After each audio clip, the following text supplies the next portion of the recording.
Asri Guru Cha Anirati Sai Sai Madati Sri Guru Cha Anirati Sai Sai Aj Kashade Pure Sarva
Kartik songs.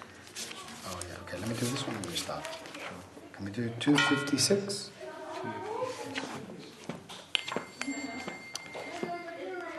He Deva Bhavam Deva Bhavam Deva Bhavam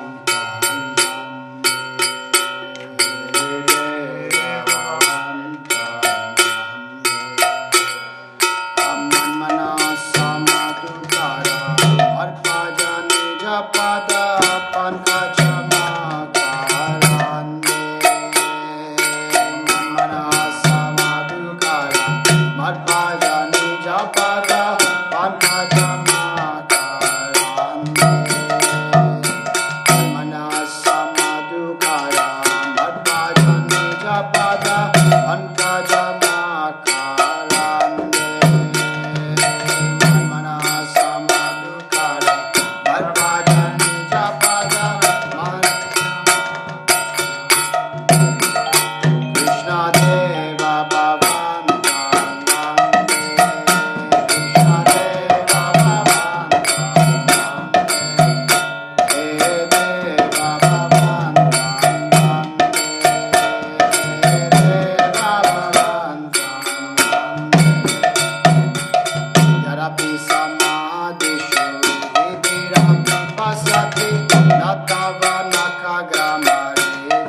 by your mercy first.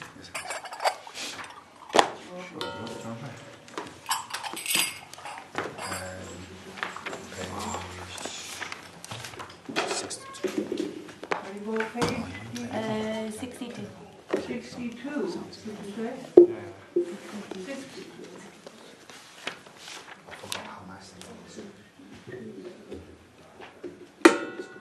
Bhajavakatavatsala Sri Gaurahari Abhajavakatavatsala Sri Gaurahari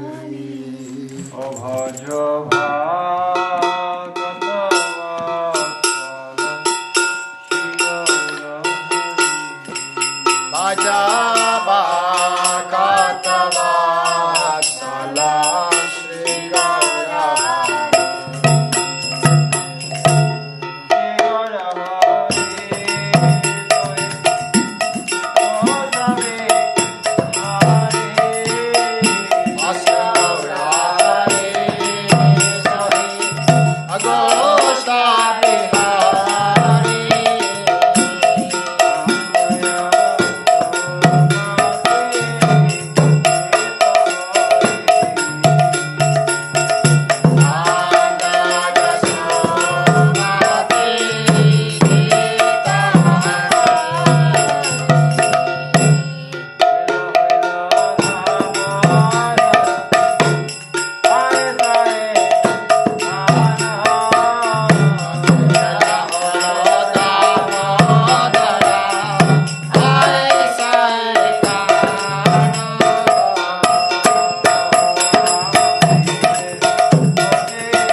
Srila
2:30, but we could do slightly earlier because there's a lot to get through. And of course, are you going to do the Dhammadarshikam? Is that what you do? We'll just do that in Hare Krishna. Hare Krishna. Hare. You want to play? Oh, yeah, Vipin, do you want to sing it? What page is it? 250 something on Two. It's in the 200, isn't it? Hare Krishna,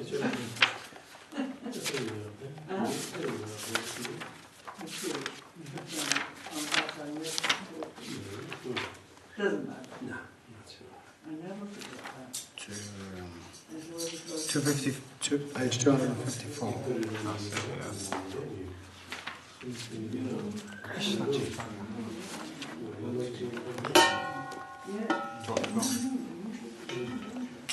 And then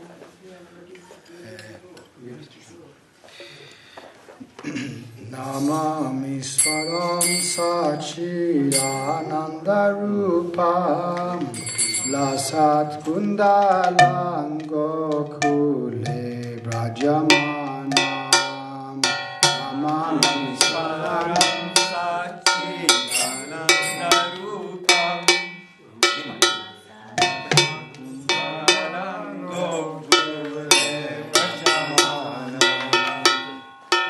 Namami Svaram Sachidanandarupam Lasat Kundalam Gokule Brajamanam Namami Svaram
Supreme Lord, whose form is the embodiment of eternal existence, knowledge and bliss, whose sharp-shaped earrings are swinging to and fro, who is beautifully shining in the divine realm of Gokul, who, due to the offence of breaking the pot of yogurt that his mother was sharing the butter and then stealing the butter which kept hanging from the swing, is quickly running from the wooden grinding water in fear of Mother Yashoda, but who has been caught from behind by her, who ran after him with greater speed.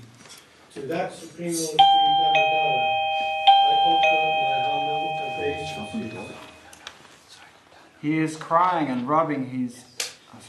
Seeing the whipping stick in his mother's hand, he is crying and rubbing his eyes again and again with his two lotus hands. His eyes are filled with fear, and the necklace of pearls around his neck, which is masked with 3 lines like a conch shell, is shaking because of his quick breathing, due to crying to the Supreme Lord, Sri Damodar, whose belly is bound not with the ropes, but with his mother's pure love. I offer my obeisances. By such childhood pastimes, he is drowning the inhabitants of Gokul in pools of ecstasy, and is revealing to those devotees who are absorbed in knowledge of his supreme majesty and opulence that he is only conquered by devotees whose pure love is imbued with intimacy and is free from all conceptions of awe and reverence. With great love, I again offer my obeisances to Lord Damodar hundreds and hundreds of times. Which one? 4. It's this one. O Lord, although you are able to give all kinds of benedictions, I do not pray to you for the boon of impersonal liberation, nor the highest liberation of eternal life in Vaikuntha, nor any other boon which may be obtained by executing the 9 processes of bhakti. O Lord, I simply wish that this form of yours, as Balagopal and Vrindavana may ever be manifest in my heart. For what is the use to me of any other boon, of any boon besides this? I can't see from with my glasses. Meaning? O Lord, your lotus face, which is encircled by locks of soft black hair tinged with red, is kissed again and again by Mother Yashoda, and your lips are reddish like the bimba fruit. May this beautiful vision of your lotus face be ever manifest in my heart. Thousands and thousands of other benedictions are of no use to me. O Supreme Godhead, I offer my obeisances unto you. O Damodar, O Ananta, O Vishnu, O Master, O my Lord, be pleased upon me. By showering your glance of mercy upon me, deliver this poor ignorant fool who is immersed in an ocean of worldly sorrows and become visible to my eyes. O Lord Damodar, just as the 2 sons of Kuvera, Manigriva and Nalakeshvara, were delivered from the curse of Narada and made into great devotees by you in your form as a baby tied with a rope to a wooden grinding mortar, in the same way, please give to me your own prema bhakti. I only long for this and have no desire for any kind of liberation. O Lord Damodar, I first of all offer my obeisances to the brilliantly effulgent rope which binds your belly. I then offer my obeisances to your belly, which is the abode of the entire universe. I humbly bow down to your most beloved Srimati Radharani, and I offer all obeisances to you, the Supreme Lord, who displays unlimited pastimes. Shri Shri Radharani Jai.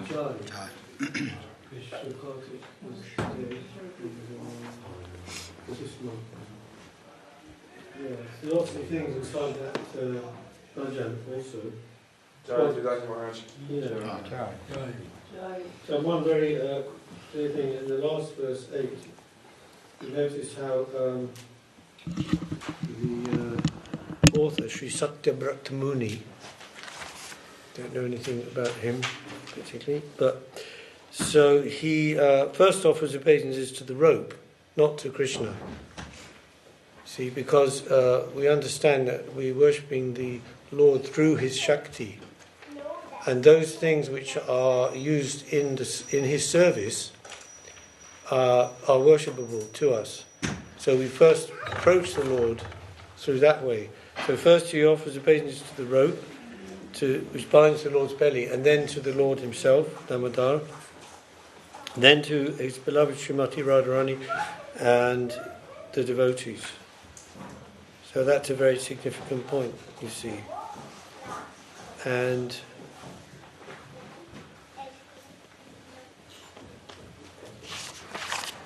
the Lord is the embodiment of Satchit Anand, Rupam, eternal existence, knowledge and bliss. And only when so the gist of this whole Leela actually is the understanding that God, the Lord, can be captured by love, by pure love. Love which isn't restrained by the conditions or the restrictions, rules and regulations, even of the Shastra, etc. And not by knowledge. Jai. Accumulation of knowledge. So the Lord, God, can't be captured by the intellect, but by love, which is actually amazing if you think about it. So what would have to be the purity and the depth of that love to actually capture the Supreme Lord, as Mother Yashoda did, chasing Krishna, and round and round and round, and chasing with a stick. Stick means not like a massive 3x2. It's like a little, like when you have the brushes in India, those long. Yeah. It's just like one of those, like a little thing like that. So then, it's just a threat, really, not that she's going to beat him or anything like that. So, and then when Krishna finally saw her intensity of her, she's running, she's perspiring, and her clothes are becoming loose, and all the flowers have fallen from her hair, and she's getting like that. And he allowed himself then to be caught. And even then, when she tried to tie him, the rope was too short, remember, by 2 inches. And she's going back to the house and adding it on, and it's still too short. And then again, Krishna finally, seeing her desperate love, he allowed himself to be captured, to be bound. So they're offering, I noticed in the temple in Soho Street, they're offering like loads of Indians coming in the evening and offering candles. They have a big ceremony at 7 o'clock, arti time. It's very nice what they do. We're just going to read a little bit of the Bhagavatam today, so try and immerse ourselves in the story and the histories of the great souls, because Bhagavad Gita said, Yad Yad Acharati Shreshtash Tad Tad Evetaro Jana Sayat Pramanam Kurute Lokas Tad Anuvartate. Whatever a great soul does, common people follow in their footsteps. And whatever standards they set by exemplary acts, all the world pursues. So we can learn from these personalities that are mentioned above. And they're specifically mentioned. It's not just by chance. Each one of them has a particular lesson to offer. Prahlad Maharaj. Last week in Green Street we were reading about the incarnation of the Lord Kapila. Kapila Muni, who Krishna says in the Bhagavad Gita, among sages I am Kapila, and he's the incarnation of knowledge. Yes, the Lord's 6 opulences: wealth, strength, fame, beauty, knowledge, renunciation. So the incarnation of knowledge of Krishna consciousness, how to approach the Lord through the path of bhakti, that was given by Lord Kapila. And through enumeration of an elimination of the material elements to the soul and the super soul, and then to bhakti, to Krishna. So this is called Sankhya Yoga. Sankhya Yoga means to count. And there was another Kapila called the atheist Kapila, also 2 Kapilas, that was also gave Sankhya Yoga, but without the personal aspect, Atma, Paramatma, devoid of that. But this is not him, this is the incarnation Kapila, son of Devahuti and Kardama Muni. And Kardama Muni was he was a great rishi, but he was Lord Brahma had charged him with to increase the worldly population. This is long ago, like right back towards the beginning of creation, and Manu, the first man, Manu, man comes from the word Manu, so his wife, Satarupa, were born directly from the mind of Lord Brahma. In Genesis we have Adam and Eve, right? Adam was created by God, Adam fell asleep, God took a rib, created Eve, So actually this, from the Vedic cosmology, we understand from the mind of the first created being, Brahma, the progeny began. So Kardama Muni, though he was a great rishi, with that service he was given, so Lord Brahma came, he was rounding in the universe and to different sages, and he came to the hermitage of Kardama Muni, and in this way they were connected, Devahuti and Kardama Muni, and he created an aerial mansion for her, 7 stories, imagine that, 7 stories high, like a flying machine, a complete palace full of gardens, lakes, and it was travelling through the universe. Can you speak a bit louder, please? Probably supersonic speed, but, is it on here? No, this one's recording, isn't it? What? That only records, it doesn't produce sound. Okay, good. More volume. Hare Krishna. That's better. So in this aerial mansion, which is described, as an incredible structure, flying object, Vimana, which was travelling throughout the universe, and they enjoyed there for hundreds of celestial years. Kardama Muni actually expanded his body into 9 forms for greater enjoyment of Devahuti, and it was foretold that she would give birth to a son, Kapila, incarnation of the Lord. So in the course of time that happened, and then Kardama Muni left the forest.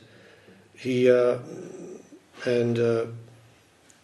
brought up her son Kapila very nicely, and just as a mother with a son, Then one day Kapila was sitting in the room, and she walked past the door and she glanced in, and suddenly it came back to her, the prophecy. The Lord was going to appear, Kapila Muni, and she'd been treating him very, familiarly, like mother to son. A bit like Arjuna in the Gita, when he apologized to Krishna for being so familiar.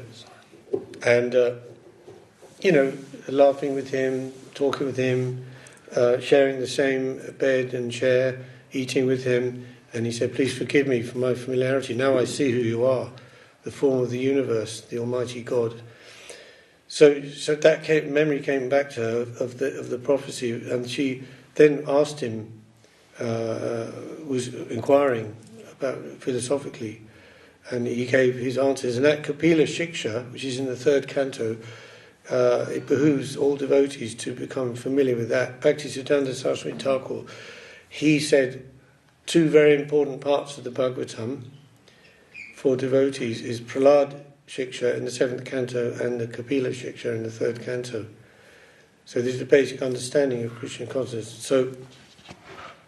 But as it happened last week, we only got to the point where he was just beginning his instructions. That verse, Satam Prasangam Mama Virja Samvido, it's much quoted, Srila Govinda Maharaj quoted lots in the books, about saying the first point of service is association. Satam Prasangam, the Parasanga, supreme association, Sat, eternal. Satam Prasangam, Mama Virja Samvido, Krishna said, my virya, my potency is coming through that connection, through that association. And that's the beginning of the path, Shraddha, Sadhisanga. Maharaj, what was the gist of the Kapila Dev's teaching to his mother? You would have to read that in the 3rd canto, but he's explaining, beginning from that verse. And in his commentary about that, Srila Govinda Maharaj says it's very simple, because she asked him, Devahuti asked him, said, myself as a woman, I'm not supposed to be able to study or understand the Vedas, etc. So for myself and people like me, what's the way? What's the simple way? And he said, like that. Serve the saints, which is service to the Lord. Like we just said, the Shakti of the Lord, the energy of the Lord, that is worshipable to us, more so. Because the Lord is the Lord, but unless that connection with Him personally and directly is established, our conduit to Him is through, as Guru Maharaj said, the saints, saints, scriptures and gurus, like that. So he said to her, and Srila Govinda Maharaj is saying, if the saint says, oh, give me a samosa, that's all you have to do. Just that. It's not anything complicated. Think it should be this way, that way. But if you think you have a better idea, well, why just samosa? I should give some sabji and puri and things. And you bring that. If that's not what's wanted or required, then that's karma, not bhakti. Yeah, so... And there's, many things there. You have to read the third canto. So, but today, now another personality. Are you familiar with King Bharat? Anyone? King Bharat. Bharat Maharaj. Yeah. So Bharat Varsha was India, named the emperor. Yeah. Is this the one who later on becomes Jadbar? Yes. Yeah. Yes. So we won't have time for all it, but I'll just... Some of the verses I'll have to just paraphrase, because to get the main line links of the story. Like Guru Maharaj says, like the beacon lights across the sea. Connect the main connections to get the gist, the understanding of what is being said. Om Namo Bhagavate Vasudevaya. Om Namo Bhagavate Vasudevaya. Om Namo Bhagavate Vasudevaya. Narayanam Namaskrityam Naram Chaiva Narottamam Devim Saraswatim Vyasam Uto Dayam Udhirayat Nasta Prayeshu Abhadreshu Nityam Bhagavat Sevaya Bhagavati Uttam Shloke Bhaktir Bhagavati Naishniki. This is now chapter 7, actually, of the fifth canto. They want you for the thing. Sri Shukavach Bharatastu Mahabhagavato Jada Bhagavatavani Tala Paripalanayo Sanchintitastad Anushasana Para Panchajaning Vishwarup Duhitarang Upayame. Shukadev Goswami continued speaking to Maharaj Pariksit. My dear king, Bharat Maharaj was a topmost devotee, following the orders of his father, who had already decided to install him on the throne. He began to rule the earth accordingly. When Bharat Maharaj ruled the entire globe, he followed the orders of his father and married Panchajani, the daughter of Vishwarup. Just as the false ego creates the subtle sense objects, Maharaj Bharat created 5 sons in the womb of Panchajani, his wife. These sons were named Sumati, Rashtrabrit, Sudarshan, Avarana, and Dhumar Ketu. That's an interesting point there. The subtle sense objects, right? Sound, touch, form, taste, smell, they're created by the false ego. It's not that they're existing there first and then the false ego is experiencing them, or the soul through the false ego. So that's what the Guru Maharaj is saying. Everything is existing within consciousness. First consciousness is there and then everything is coming from that, according to the consciousness. Pure consciousness, Vasudeva, and all the false ego. So formerly this planet was known as Ajjanabha Varsha, but since Maharaj Bharat's reign it has become known as Bharat Varsha. Maharaj Bharat was a very learned and experienced king on this earth. He perfectly ruled the citizens, being himself engaged in his own respective duties. He was as affectionate to the citizens as his father and grandfather had been. Keeping them engaged in their occupational duties, he ruled the earth. So this is the real relationship, isn't it, between king and the subjects, loving like an affectionate father. Prajapati, he's the Lord of whoever takes birth in the kingdom. Also animals, plants, everything. So not just everybody out for their own exploitation and their own gain, That's completely mad. So Maharaj Bharat, he performed various kinds of sacrifices. These are described. So many different yagyas, Agnihotra, Darsha, Punangmasha, etc. Sometimes these were performed completely and sometimes partially. In any case, the regulations were all strictly followed. In this way, he worshipped the Supreme Personality of Godhead. The Lord is worshipped through yajna, through sacrifice. We mentioned last week that very verse in the Gita is right there, where Krishna says, in the beginning of time, I created men and demigods along with sacrifice, and said, by this sacrifice you will attain all good things in the world, worldly dharma, art, kam, and ultimately liberation. So sacrifice is intrinsic to the being, to the existence of the soul. It's not, well, I think I'll do some yajna, I think I'll engage myself in, sacrificing my energy for some higher cause. But then again, perhaps I won't. It's not like that. It can't be avoided. It's the nature of the being. If the being isn't doing that, they're out of their dharma, definitely. So, in one way or another, we have to sacrifice our energy for the Lord. So, now it's describing his how through this process of sacrifice he was satisfying the Lord. He understood that the demigods were all different parts of Vasudev's body.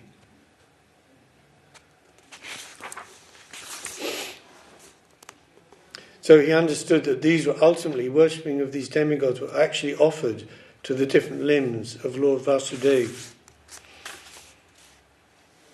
So his heart became completely pure, uncontaminated, and his devotional service increased day by day.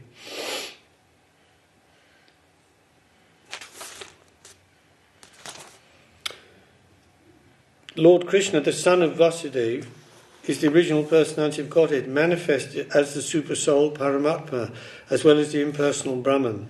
Yogis meditate upon the localized Paramatma, situated in the heart. Jnanis worship the impersonal Brahman as the supreme absolute truth, and devotees worship Vasudeva, the supreme personality of Godhead, whose transcendental body is described in the Shastras. So destiny fixed the time for Maharaj Bharat's enjoyment of material opulence at 1,000 times 10,000 years. So just imagine, he must have been a great devotee to have so much material opulence and enjoyment, and so many wives and so many courtiers and followers and a big army and everything, and yet maintaining Krishna consciousness, understanding himself as the servant of Lord Vasudeva. So eventually then, when this time was up, he retired from family life, divided his wealth among his sons, left his home and started for Pula Ashram, which is in Hardwar. That's where you get the Shalagram Shilas from, Gandaki River. At Pula Ashram, this is a special place where Hari becomes visible to his devotee, satisfying his devotee's desires. And it describes the Shalagram Shilas, different forms of the Shalagram Shilas available there. So, staying there alone, he collected items to offer. Now these were very simple things, not like back in the palace. Flowers, twigs, tulsi leaves, water of the river, Gandaki River, roots, fruits and bulbs, and was worshipping the Lord with these and remaining satisfied. It can be very simple. Patram pushpam phalam tvayam jomi bhakta prayachati. Just offer me water, some leaf, some flower. So he didn't have any desire for material enjoyment. They all vanished from his heart. And he felt he was situated in devotional service steadily.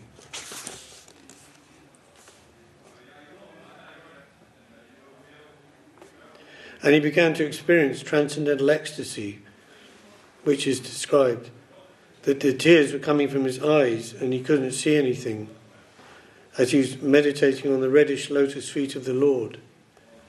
And his heart, which was like a lake, was filled with the water of ecstatic love. So the thing is, if the heart is filled with other things, it can't contain, the love of the Lord can't enter there. It's like if a cup is full with some liquid, you can't put anything in it. Right? So it has to be empty of all. His heart's empty of all material desires, and then it becomes filled with the water of ecstatic love. And it's so much so that he even forgot his regulative service to the Lord.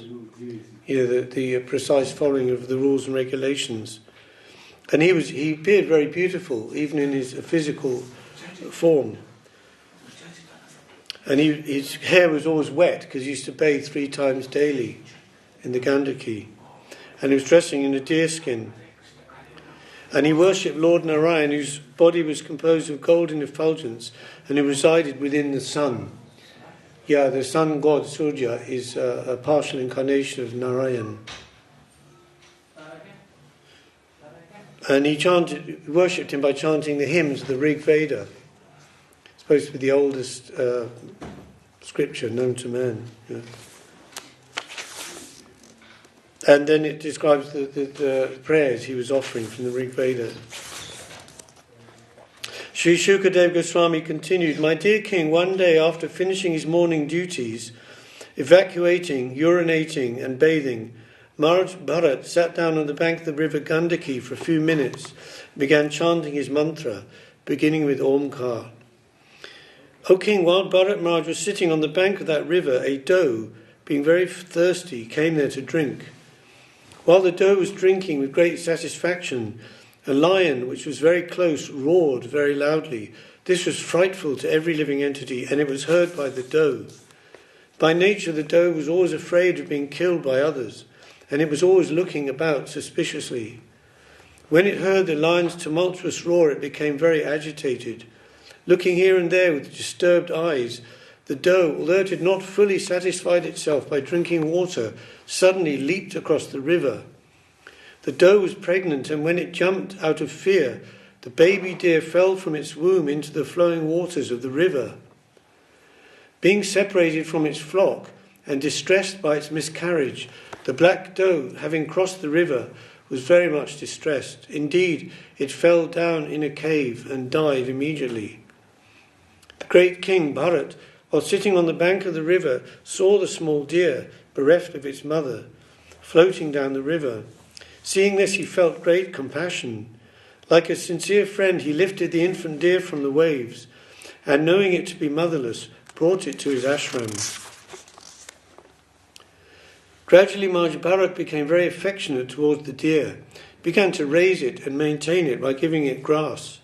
He was always careful to protect it from the attacks of tigers and other animals. When it itched, he petted it, and in this way he always tried to keep it in a comfortable condition. He sometimes kissed it out of love. Being attached to raising the deer, Maharaj Bharat forgot the rules and regulations for the advancement of spiritual life, and he gradually forgot to worship the Supreme Personality of Godhead. After a few days, he forgot everything about his spiritual advancement. He became so attached to the deer, he became like half mad, half insane with attachment. The great king Maharaj Bharat began to think, alas, this helpless young deer, by the force of time, an agent of the Supreme Lord, has now lost its relatives and friends and has taken shelter of me. It doesn't know anyone but me, as I have become its father, mother, brother and relatives. This deer is thinking in this way, and it has full faith in me.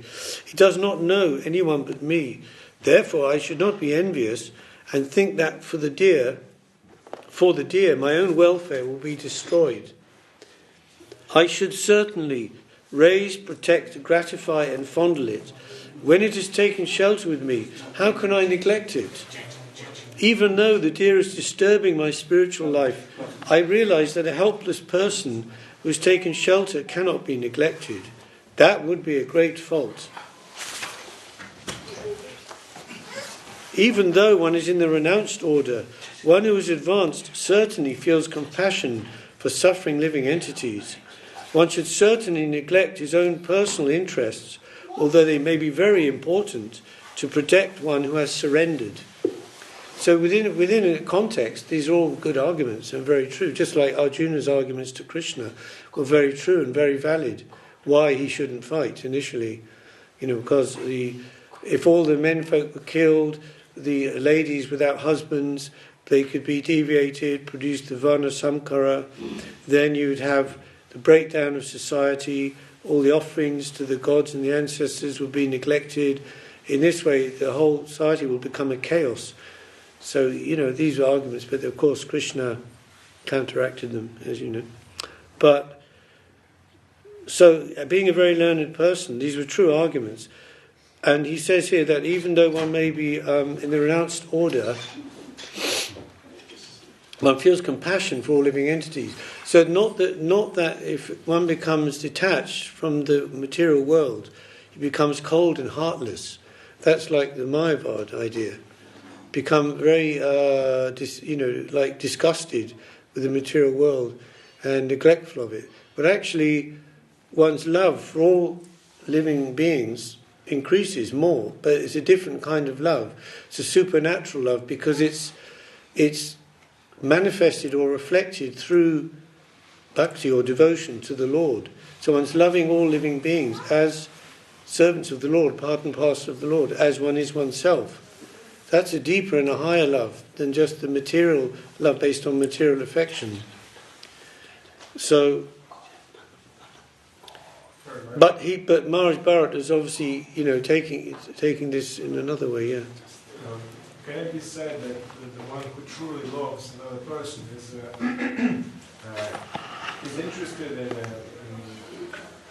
he's caring for the soul of another person rather than the body? So like, yeah. The material love in that sense is a bit like related to self-interest. Yes. Can I get a chair? Want a chair, Maharaj? Yeah. I can't sit properly there at the moment. The red one.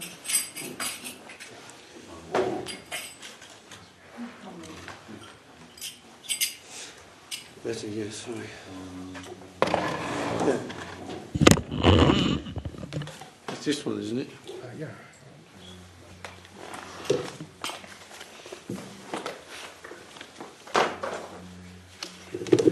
So, because love is the constitutional energy of the soul, so it's always going to be there in one form or another. Just like we said, yajna, sacrifice, is intrinsic to the nature of the living being. So, sacrifice means love. What's love without sacrifice? It's just a theory, just an intellectual theory. But it's not, love isn't really just like an emotion, a material emotion. I feel something. It's about the will, extending the will, the heart. Heart means the will to serve and love one, irrespective of any feelings or not that may come. That's the real love.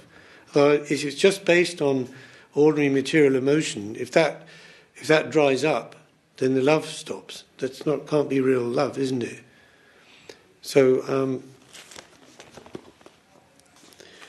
due to attachment for the deer, Maharaj Bharat lay down with it, walked about with it, bathed with it, and even ate with it. Thus his heart became bound to the deer in affection. When he wanted to enter the forest to collect kusha grass, flowers, wood, leaves, fruits, roots and water, he would fear that dogs, jackals, tigers and other ferocious animals might kill the deer. He would therefore always take the deer with him when entering the forest. In the forest, the animal would appear very attractive to Maharaj Bharat due to its childish behaviour. He would even take the deer on his shoulders and carry it due to affection. His heart was so filled with great love for the deer that he would sometimes keep it on his lap or when sleeping on his chest. In this way he felt great pleasure in fondling the animal. So it reminds they have that image of Jesus with the lamb, carrying the lamb on his shoulder. Yeah. So like that, and to sleep with someone on your chest, that's a sign of like super affection. They say that Guru Maharaj used to do that with who used to be called Nimai, now is Maharaj, sannyasi, yeah, but when he was like very young, 4 or 5 years old, he used to sleep with him on his chest. With who? Oh. Nimai. I don't know his name now. Though. Who slept with him? Srila Maharaj. Oh, yeah. When Maharaj Bharat was actually worshipping the Lord or was engaged in some ritualistic ceremony, although his activities were unfinished, he would still at intervals get up and see where the deer was. In this way he would look for it, and when he could see that the deer was comfortably situated, his mind and heart would be very satisfied, and he would bestow his blessings upon the deer, saying, "My dear calf, may you be happy in all respects." So one's not supposed to stop one's devotional activities or any particular ceremonial activity or practice of devotion, chanting and offerings, things like that, halfway, so to finish it, like we finish around, isn't it? To do the 108 beads, not breaking halfway, having a chat, put the beads down. I know it's very common, but it's better to if you're going to start a round, then you should finish it, and so forth. The only time that that's allowed is in the case of to see to the needs of a great soul, an advanced spiritual soul who might come, like in the middle of the puja, even in that case. How about if you need to go to the loo? Then you could, well, yeah, of course, if you're desperate, yeah. You'd have to apologise to the Lord and the deity and so forth, yeah. Take a bath, and quickly come back. Oh, and you're chanting, going to no problem. If there's any service necessity also. Yeah, service necessity, yeah. Yeah, but that would have to be quite extreme, It's like if you're in the middle of a puja, no, of course, yeah. But if your guru comes to your door, you have to, meet them and greet them, even, and then come. And of course, they would always say, "No, you carry on with your work, your puja." So that's what it says. This is very urgent, but I need you to do this now. Can you put your beads down and do the service? Does that take priority? What do you think? Can you She must be a great soul, yeah? Mother Saraswati. These things must be open to debate. There was a devotee many years ago in ISKCON. He's French or Dutch, and he always had immaculate robes and everything. He'd chant very loudly his rounds. And he said to me once, when I'm asked to do some service, I just say, "Yes, Prabhu, I will do that. But first I must finish my rounds," and Right. Yeah, that's one way. It's like, okay, we say religion means proper adjustment.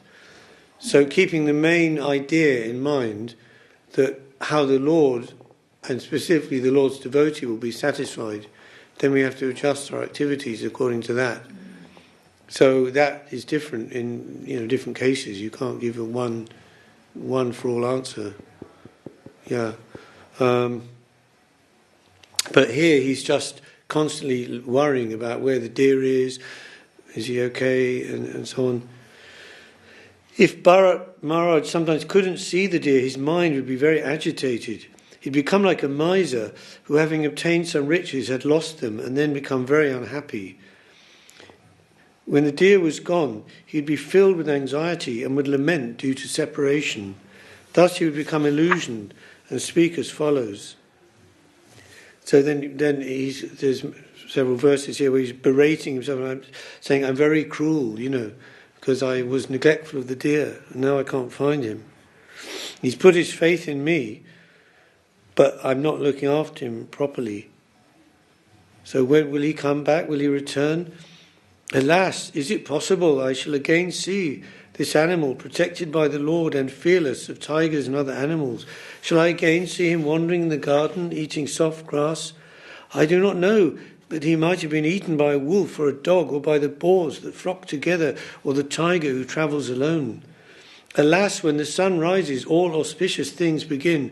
Unfortunately, they have not begun for me. The sun god is the Vedas personified, but I am bereft of all Vedic principles. That sun god is now setting, yet the poor animal who trusted in me since its mother died has not returned." So that was a whole day. He couldn't find the deer. So He's very distracted about it. That deer is exactly like a prince. When will it return? When will it again display its personal activities, which are so pleasing? When will it again pacify a wounded heart like mine? I certainly must have no pious assets, otherwise the deer would have returned by now. Alas, the small deer, while playing with me and seeing me feigning meditation with closed eyes, would circumambulate me due to anger arising from love, and it would fearfully touch me with the points of its soft horns, which felt like drops of water. When I placed all the sacrificial ingredients on the couche grass, the deer, when playing, would touch the grass with its teeth and thus pollute it. When I chastised the deer by pushing it away, it would immediately become fearful and sit down motionless, exactly like the son of a saintly person. Thus it would stop its play. After speaking like a madman in this way, Maharaj Bharat got up and went outside. Seeing the footprints of the deer on the ground, he praised the footprints out of love, saying, he's just like very long, he's saying, oh, the Earth planet, Mother Earth, you've become very fortunate having the footprints of this deer upon you, and so on.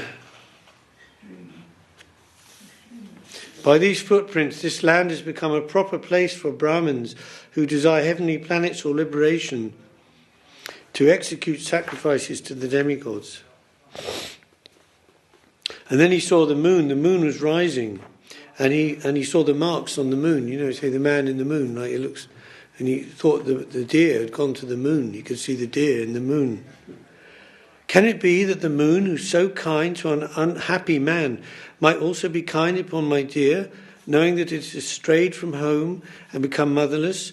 This moon has given the deer shelter, just to protect it from the fearful attacks of a lion. So he became like burning in a fever of separation. My heart, which is like the lily of the land, is now burning. Seeing me so distressed, the moon is certainly splashing its shining nectar upon me, just as a friend throws water on another friend who has a high fever. Shukadeva Goswami continued, my dear king, in this way Bharat Maharaj was overwhelmed by an uncontrollable desire which was manifest in the form of the deer. Due to the fruitive results of his past deeds, he fell down from mystic yoga, austerity and worship of the Lord. If it were not due to his past fruitive activity, how could he have been attracted to the deer after giving up the association of his own son and family, considering them stumbling blocks on the path of spiritual life? How could he show such uncontrollable affection for a deer? This was definitely due to his past karma. The king was so engrossed in petting and maintaining the deer that he fell down from his spiritual activities. So unless by chanting the Hare Krishna mantra, the seeds of past karma, fruitive reactions to one's past karmas, they can again fructify. So any type of spiritual practice, like burning the field of wheat or grain, so that's all burnt to the ground, but the seed remains under the ground, and that can only be uprooted by the power, by the grace of the Lord, through chanting the holy name. So those seeds were still there, and they became reactivated by this contact with the deer. So this is all an example to show, the possibility or possibilities in our life. So in due course of time, insurmountable death, which is compared to a venomous snake that enters the hole created by a mouse, situated itself before him. At the time of death, the king saw that the deer was sitting by his side, exactly like his own son, and was lamenting his death. So that's another thing. The deer was lost. He was gone away. But at the time when he's leaving his body, suddenly the deer comes there and he's sitting next to him.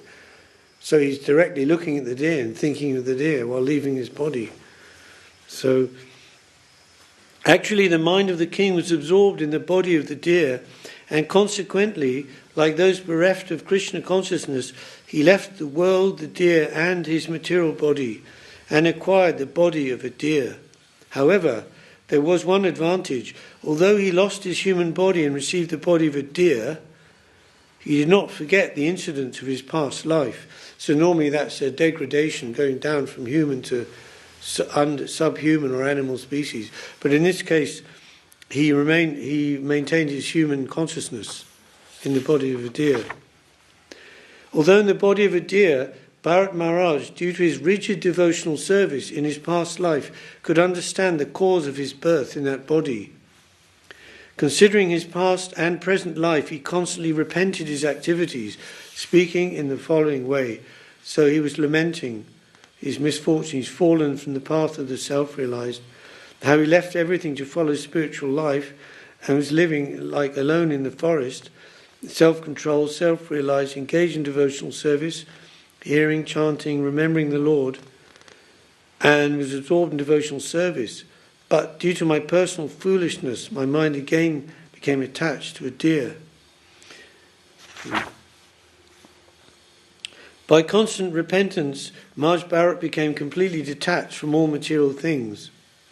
He left his mother deer in a place known as Kalanjara mountain, where he'd been born. He again went to the forest of Shalagram and to the ashram of Pulascha and Pulaha. So he made his way to the special holy place, which is like a portal to the spiritual world. Tirtha, we say Tirtha, there's so many Tirthas, means holy place, like Vrindavan, Mathura, Puri, etc. But one of the meanings of Tirtha in Sanskrit means a crossing over place, like a ford in a river, where the river becomes very shallow and the people can cross from one side to the other. So a Tirtha is where the veil is very thin between the material world and the higher world, so that's one of the reasons for the value of living in a holy place or going on pilgrimage to a holy place, and etc. So he made his way there, even as a deer. He didn't hang around with the herd, and do deer things as normal. Remaining in the ashram, the great king Bharat Maharaj was now very careful not to fall victim to bad association. He remained in the ashram and ate dry leaves only. He was not exactly alone, for he had the association of... Sadhus? Yes, but in this case, meaning not... Who always remains within us? The super soul, yeah. Super soul, yeah. In this way, he waited for death in the body of a deer. Bathing in that holy place, he finally gave up that body. Sri Shukadev Goswami continued, "My dear king, after giving up the body of a deer, Bharat Maharaj took birth in a very pure Brahmin family. He became the son of this Brahmin who belonged to the dynasty of Angira. Like there's different dynasties which descend from Lord Brahma. He's the first Brahmin sage, and he's from his mind these rishis were created. So they're different. If you see in India, sometimes people, you talk to them, when I was preaching in Calcutta, they say, yes, I'm from the Angira dynasty, or the so many sages, Asita, Devala, Vyasa, etc. So he's from the Angira, in the Angira line. And he was fully qualified with the Brahminical qualifications, control his mind and senses, study the Vedas, and all the physical and metaphysical knowledge, giving charity, was always satisfied, tolerant, gentle, learned, non-envious, self-realized. He was always in the consciousness of the Lord. This is the father. So he had 9 sons. Maharaj Bharat took birth as one of the 9 sons, the youngest.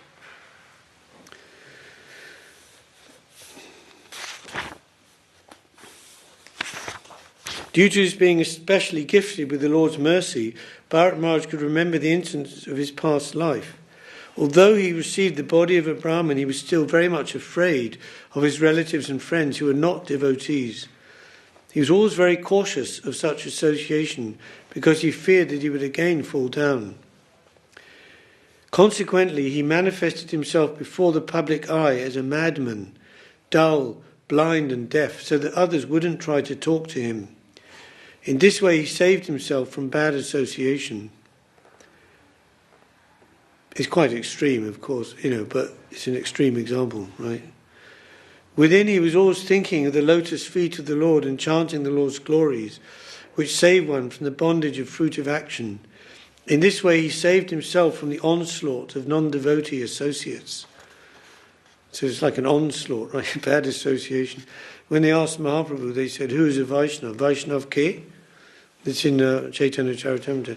There's so many answers you could give to that. Someone who loves the Lord, someone who's a friend to all living entities, everything.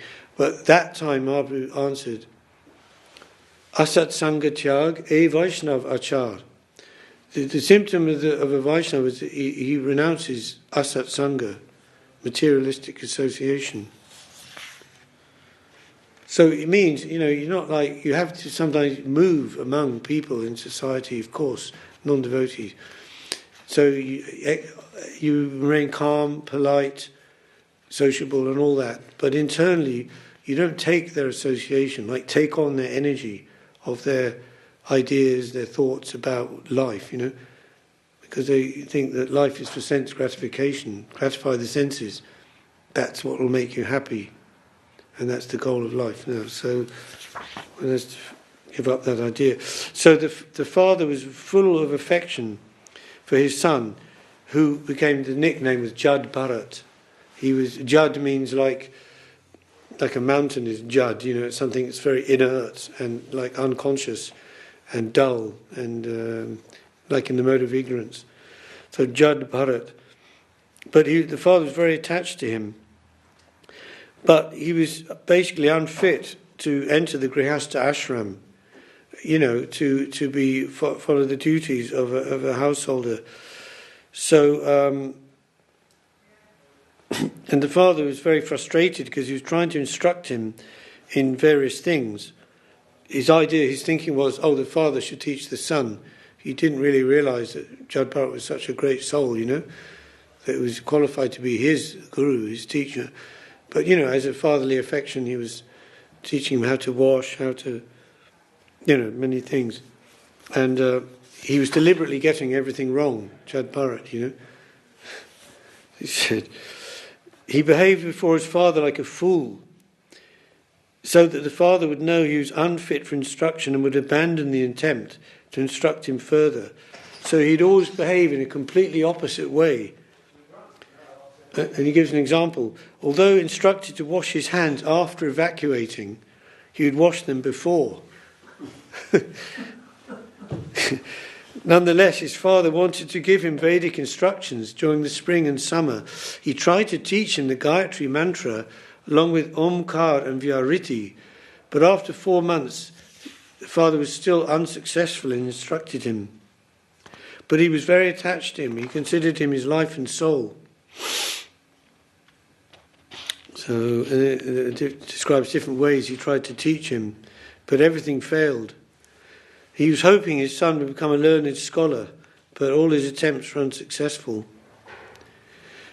And although he was a very learned Brahmin, the father just described all his very good sattvic qualities, he still was attached to his home, and he'd forgotten that someday he would die. Just see, the force of the material energy is so strong. Even one may be learned, virtuous, but still can forget. Forgetfulness is there. Death, however, was not forgetful. At the proper time, death appeared and took him away. Thereafter, the Brahmin's younger wife, after entrusting her twin children, the boy and the girl, to the elder wife, departed for Pati Lok, voluntarily dying with her husband. So after the father and mother had died, his 9 brothers or stepbrothers, they mistreated him terribly. He was like the runt of the litter, and this mad and foolish boy, considering him brainless. And so they went against the desires of the father to look after him and keep him good. They were learned in the Vedas, but in the aspects of the Vedas that encourage fruitive activity, right? Worshipping different demigods for material benefits, for elevation. That's what they were interested in, not devotional service to the Lord. They weren't enlightened in devotional service to the Lord, so they couldn't understand the exalted position of Jad Bharat. Degraded men are actually no better than animals. The only difference is that animals have 4 legs and such men have only 2. These 2-legged animalistic men used to call Jad Bharat mad, dull, deaf and dumb. They mistreated him, and Jad Bharat behaved for them like a madman who was deaf, blind or dull. He didn't protest or try to convince them that he was otherwise. Whatever they wanted him to do, he would do. And whatever food he could acquire by begging or by wages, whether it was small quantity, palatable, stale or tasteless, he would accept and eat. So he never did anything for sense gratification. And he was full in transcendental consciousness, in devotional service. He was unaffected by the duality arising from the bodily conception, all the things, right? Heat, cold, happiness, distress, loss, gain, victory, defeat, etc., etc. He didn't care for change of seasons. He never covered his body at any time. We used to know this devotee in the manner he was like that. Not like that, but obviously not in the level of Jad Bharat, but he was like a sort of bit, thought he was a bit of an avadut, you know. Prithivati, remember him? Yes, I do, yeah. Prithivati, yeah. I always got the impression that there was something very, very mental issue with him. Yeah, he did. I heard later on he had a mental breakdown and did suicide. I heard later, yeah. He committed suicide? I've heard, yeah, through the grapevine. But anyway, so actually his body was very strong and muscular, like a bull. And he never slept on the bed, he just lay on the ground. He never used oil, you know, on his body. He never took a bath. So because of that, his effulgence, his Brahmic effulgence was covered, just like the splendour of a valuable gem covered by dirt. And he just wore dirty clothes, and his thread was always blackish. I've seen one devotee who's always like that. So he did get a thread? He got a thread, he had a thread, yeah. But he, I've seen this devotee and he was always like very dirty and dark, you know. And I just said, why don't you wash it, you know, just put the soap on it, you know.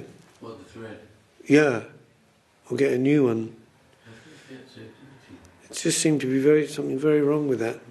So understanding he was born in a Brahmin family, people would call him a Brahma Bandhu, another name. So that's a slightly derogatory term, you know, means a friend of a Brahmin, Brahma Bandhu. Being thus insulted and neglected by general people, he wandered here and there. So he used to work to get his food. And his brothers made him work in the fields for some food. But he wasn't very expert in it even, you know. He didn't know where to spread dirt or where to make the ground level or uneven. And they used to just give him like what was left, the scrapings in the pot that was all burned onto the pot, you know, bits of rice. They dig that off and give that to him. And like oil cakes, very cheap, you know, type of food. And what's it called, the covering of the rice, you know, the chaff, the outside bit. But he accepted all this like it was nectar. And he didn't hold any grudges against them, but he accepted it all very gladly. So just at that time, there was a dacoit in the area, a gangster, who came from a Shudra family, and he wanted to worship the goddess Bhadra Kali by offering her in sacrifice a dull man who is considered no better than an animal. The leader of the dacoits captured a man-animal for sacrifice, but he escaped, and the leader ordered his followers to find him. They ran in different directions but couldn't find him. While wandering here and there in the middle of the night, covered by dense darkness, they came to a paddy field where they saw the exalted son of the Angira family, Jad Bharat, who was sitting in an elevated place guarding the field against the attacks of deer and wild pigs that eat all the crops, yeah? So he was doing that. The followers and servants of the dacoit chief considered Jad Bharat to possess qualities quite suitable for a man-animal, and they decided that he was a perfect choice for sacrifice. their faces bright with happiness. They bound him with ropes and brought him to the temple of the goddess Kali.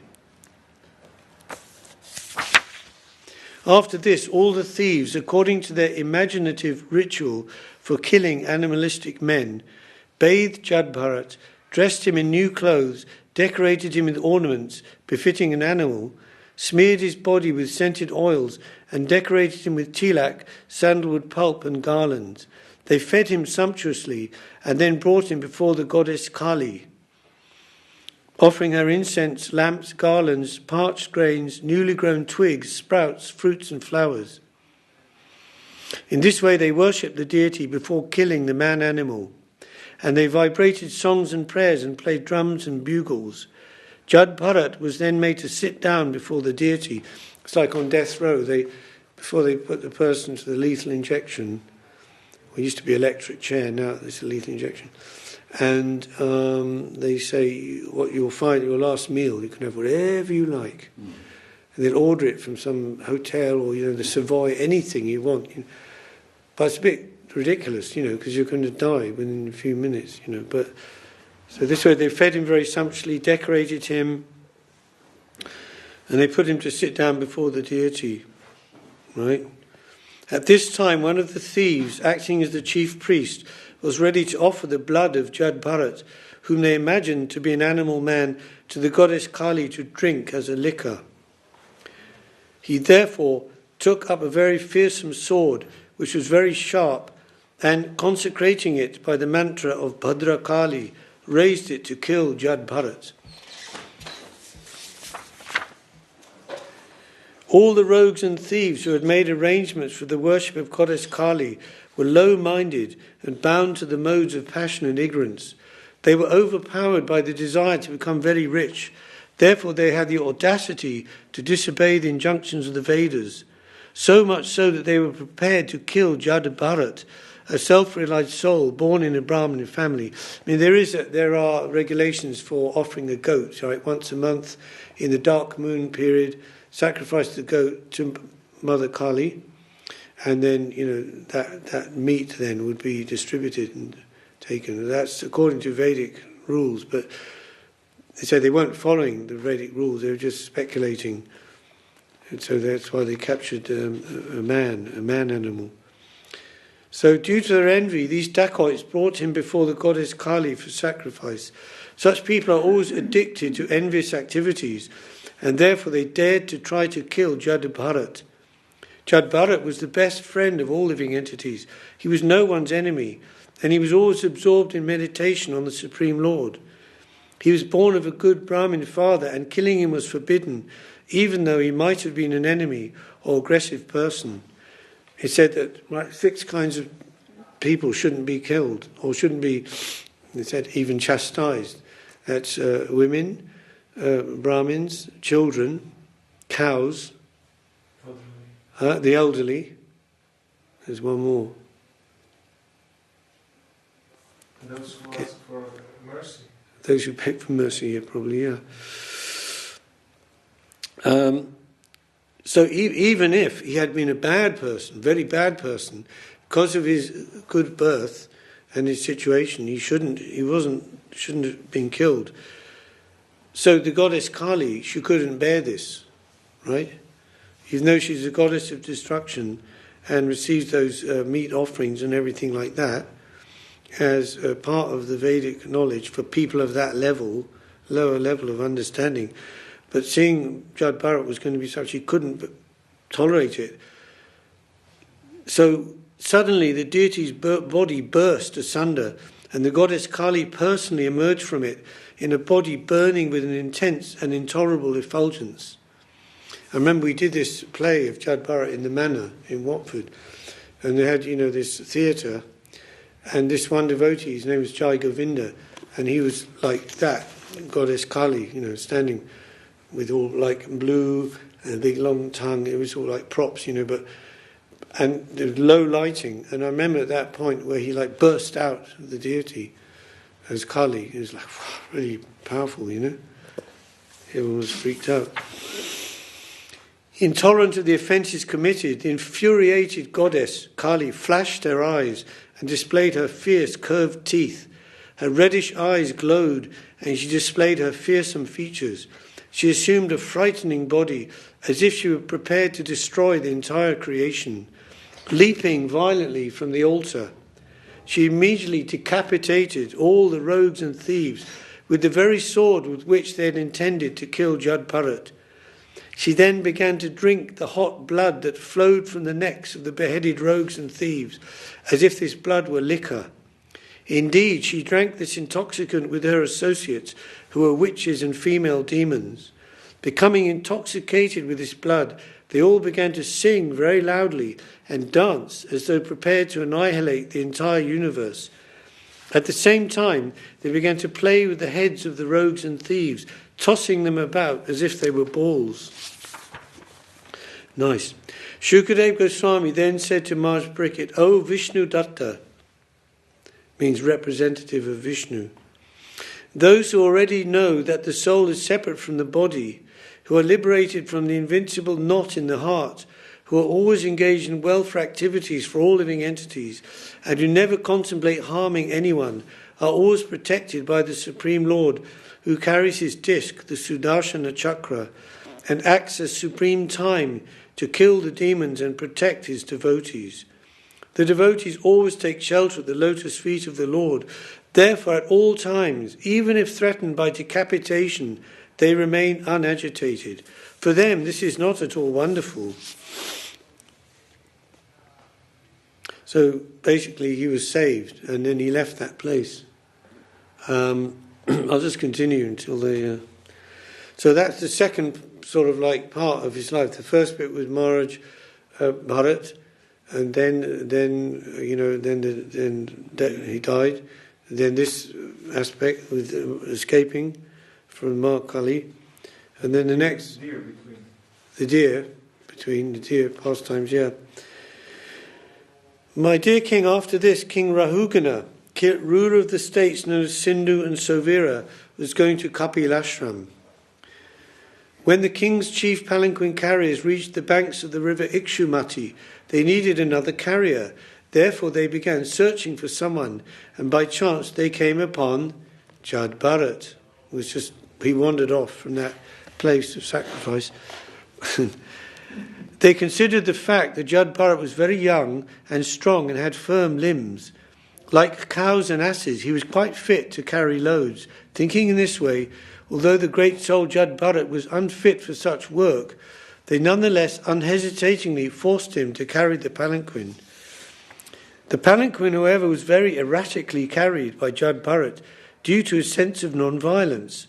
As he stepped forward, he checked before him every 3 feet to see whether he was about to step on ants. Consequently, he couldn't keep pace with the other carriers.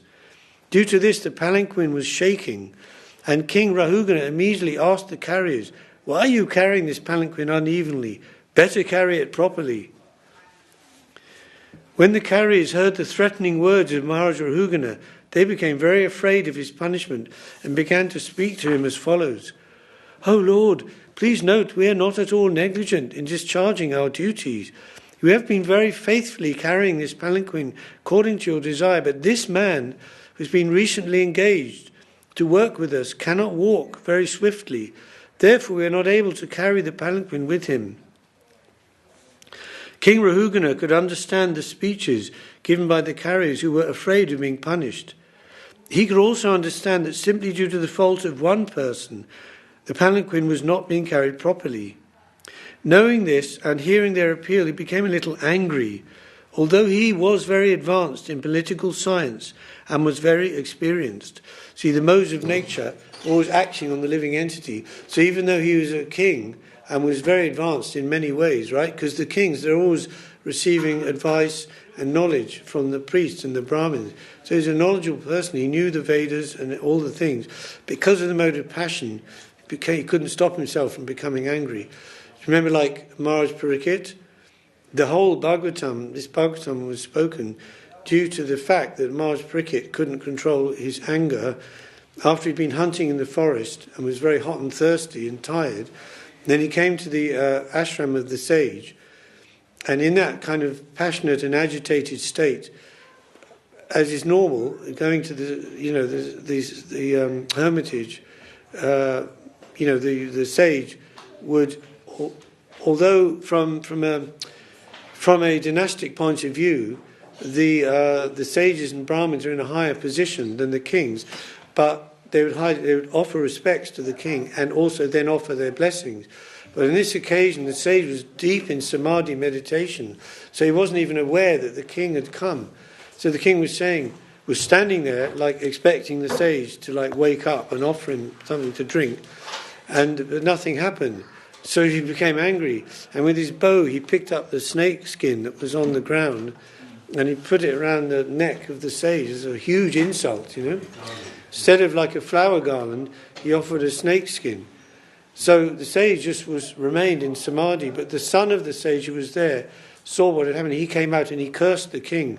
"Oh, for this offence you'll have to die within 7 days by the bites of the snake dragon." And that the curse of the Brahmin boy had to be fulfilled. So that's why Maharaj Parikshit, he went to the bank of the Ganga and was fasting till death.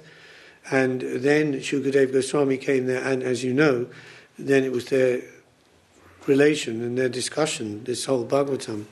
But on this occasion, so I was saying the king was affected by his nature, human nature, and became angry against Jad Bharat. Because he couldn't understand the position of Jad Bharat. As it said, he was very dirty and unkempt, so it's like his effulgence was hidden. And he said to Maharaj Bharat, "How troublesome this is, my dear brother," being sarcastic. "You certainly appear very fatigued because you have carried this palanquin alone, without assistance, for a long time and for a long distance." Very sarcastic. "Besides that, due to old age," he's young, "due to old age you've become greatly troubled. My dear friend, I see that you're not very firm, nor very strong and stout. Aren't your fellow carriers cooperating with you?" In this way the king criticised Jad Bharat with sarcastic words. Yet Jad Bharat had no bodily conception of the situation. He knew he wasn't the body, for he had attained his spiritual identity. He was neither fat, lean, nor thin, nor had he anything to do with a lump of matter, a combination of the 5 gross and 3 subtle elements. He had nothing to do with the material body and its 2 hands and legs. In other words, he had completely realized his spiritual identity, Aham Brahmasmi. He was therefore unaffected by this sarcastic criticism from the king. Without saying anything, he continued carrying the palanquin as before, as in very badly. So you want to step on the insects. Then, when the king saw his palanquin was still being shaken, he became very angry and said, "You rascal, what are you doing? Are you dead, despite the life within your body? Do you not know that I am your master? You are disregarding me and are not carrying out my order. For this disobedience I shall now punish you, just as Yamaraj, the superintendent of death, punishes sinful people. I shall give you proper treatment so you'll come to your senses and do the correct thing."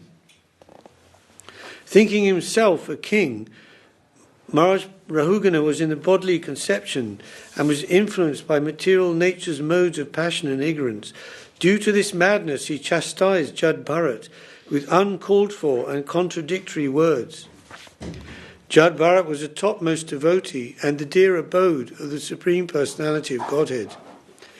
So it's like, because the Lord is in the heart of everyone, but for a pure devotee who has realized his relation with the Lord, then, like chastising such a devotee is like chastising the Lord. And it's like in the Gita, Krishna says those tapasvis who do extreme penances for spiritual realization, it's like they torture their body, which is the abode of the Lord, the temple of the Lord, which is very bad, So he didn't understand the position of Jad Bharat. So he just smiled. Jad Bharat just smiled at the king and said, "My dear king and hero, whatever you have spoken sarcastically is certainly true. Actually, these are not simply words of chastisement, for the body is the carrier.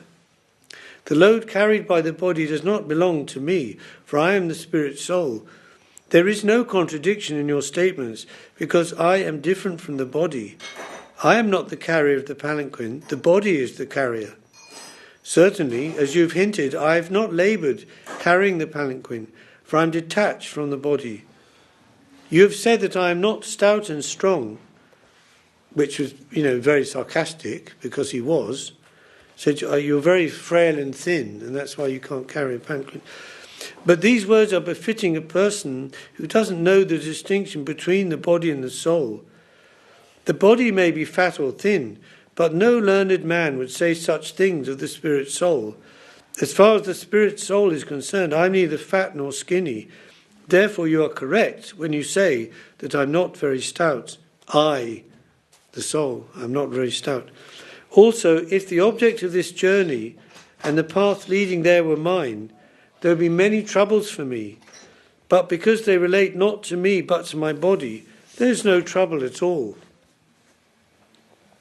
So anyway, he goes on a few verses, basically teaching the king about the difference between the soul and the body.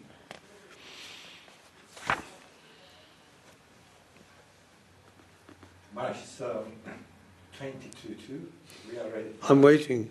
Always waiting. Are you waiting for me or am I waiting for you? I'm just waiting. Okay. We're all That's okay. sadly waiting. We can finish there. That's okay. So then he gave him Yeah, instructions. eventually what happened was the king, like the penny dropped, he realised, oh, he's a very great soul, come to instruct me. So he got down off his palanquin and made obeisances to Maharaj, to Chad Bharat. And the final thing, the very famous verse, just like that verse in the Kapila Shiksha I was saying, Satam Prasangam Mama Virja Samvido, the devotees are my very energy, my very potency they are. So he said, this verse, I think it's right at the end of the chapter, that unless one smears one's entire body with the dust from the lotus feet of a pure devotee, one can't make spiritual advancement. So that's that famous verse by Jad Bharat to Maharaj Rahugana. But I think that's in the next chapter. The instructions go on quite long, but we have to finish, so... Jai Grantaraj Srimad Bhagavatam ki Jai, Srila Gurudev Srila Guru Maharaj ki Jai, Sri Harinam Sankirtan ki Jai, Gaura Premanandi Hari Hari.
Yeah, I should just pick it up.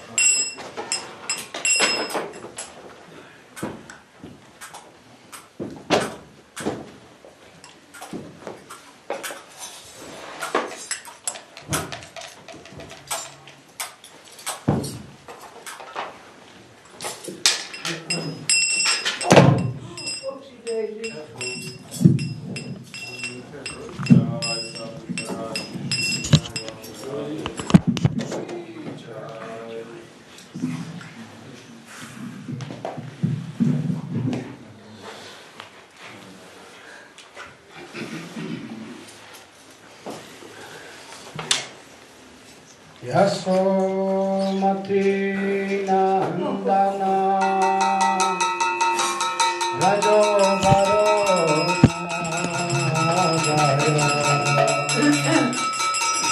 Gotulaya Jana Anaya Yasomati Nandana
Tridandi.